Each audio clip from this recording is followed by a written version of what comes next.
اخیرا من دیدم که برای تو آیفون 16 خریده بودن.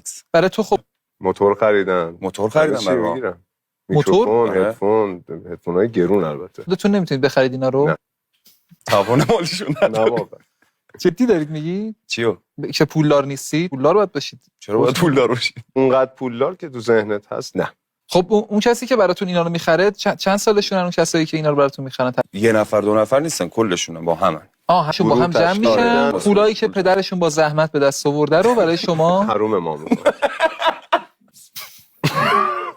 گفتی گل گفتی. من سلامت. اینا میخوام طرفدار منم باشن. خب ما بهشون میگیم. بابا طرفدارای من ازم میخوان الان بیا دایرکت من لایک همه شماره شبا و قلب از اون قسمت هادی اجازی فر به این ور فقط دارن شماره شبا و قلب برام میذارن با مبلغ. چرا نتونستید اصلا طرفدارای سمبول‌تر برای خودتون؟ باید بزرگ شن دیگه. همینو بزرگ. خب هم بزرگ شن. خب دیگه ما رو گوش نمیدن. چرا؟